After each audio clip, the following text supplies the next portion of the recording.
Conversations with HJM. I'm Lisa Harris Jones. And I'm Tommy Thompson. And today we have Speaker of the House, Adrienne Jones. Thank you for joining us. Thank you for having me. So, as a member of the General Assembly since 1997, and not getting into the historic election of you being the first black Speaker of the House, first woman Speaker of the House in Maryland, because we're going to get to that a little later. Tell me a little bit about what drove you to public service. Well, when I graduated from UMBC in 1976, I didn't have a job. And so at that time, Jimmy Carter was the president, and there was a program with the acronym CETA, which stood for Comprehensive Employee Training Act. The criteria to be part of that program, you have to have a college degree and be unemployed. I fit that. So I applied with that program. I started with Baltimore County government, and again in 1976, and I wound up staying there for 38 years. And I love public service. I was head of the Fair Practice Office. I started just being an assistant to the assistant director of an agency. When I left, I was the deputy director of human resources. So, and public service I liked, and I got involved with getting involved in campaigns when I was on the Central Committee. And when one of the delegates passed away, I was encouraged by the then delegate, Dolores Kelly, senator who's now retired, to take her spot. I wasn't going to do it, but then she said, well, go ahead, we need you. I said, okay, and about 27 other people. I got it, and I did the remainder of her term in 97, and then since then, I've been... And here you are. Yeah, here I am now. So. Okay, so looking at your time in the Maryland General Assembly, 12 of the 27 years you had a Republican governor. If the polls are correct, and I believe they are, it looks like we're going to have a Democratic governor in the governor's mansion next year.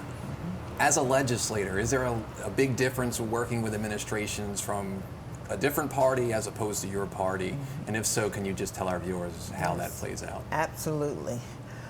In terms of policy, in terms of what's important, because I've been on being both Republican governors, a lot more vetoes on really key issues that are important to the citizens of Maryland. And in terms of communication, one thing stands out for me is when the governor, the outgoing governor, first became governor, one of the key projects that Baltimore County, Baltimore City worked on was the Redline. We had funding for it from the federal government, and he did away with it. And because, and people had, I think the difference is that they don't fully realize the impact some key policies and something like the Redline do to people. They just said that, okay, he just said that, just eliminate it. Those are the differences. Because the people that, when you're trying to make a difference, you have to have input from the citizens that you're representing. And the differences with the Republican governor, because he doesn't look at everyone's, whether you're a Democrat or a Republican. And so, from my perspective, from what my observation, and so I think that it makes a difference in the policy. I was like, again, it was 12 of my 25 years being with the legislature, and it is a great difference in terms of perspectives. And even vetoing the HBCU bill, I would not see a Democratic governor doing that. And so, and it wasn't necessary. That's why I see a lot of the things that have been vetoed just weren't necessary. In 2019, you made history as becoming the first black Speaker of the House, as well as the first woman Speaker of the House here in Maryland. What did that mean to you, and what did it mean to the citizens of Maryland? I love public service, and I thought that I can make a impact, or I can also be a role model for other young people, in terms of, and I like to work with young people because everyone has something that they're gifted in. If you find what that is, you can have success no matter what. And I realized once I became the first, and there's only been 3 African American women speakers in the whole country. So it's one thing to be the first, but you also want to make sure that you're not the last. And there are a lot of good talent out there, and you want to make sure that you tap into that so that everyone will win within the community and in the public at large. So. And I think we saw that with you during the primary season. Not only were you endorsing 3 statewide candidates, you were helping them. You were out there and visible with Wes Moore, with Anthony Brown, and with Brooke Learman. And you were successful in getting all 3 through. That says a lot about your efforts. But you were also successful in getting your slate through in a newly drawn district. And so to me that shows that there's a lot on the line November 8th. Do you agree? And what do you see at stake at this upcoming election? Well, we have some very talented people who are in the roles in terms of Wes Moore as governor, and I knew him years back because he was engaged with a lot of what we were doing with Kerwin, et cetera. He would come out and testify with the Black agenda we had. So he wasn't someone I did not know or what he could, what he could provide for the citizens should he become governor at the time. And both Anthony Brown and Brooke Learman, they were in the legislature, so I knew their talent.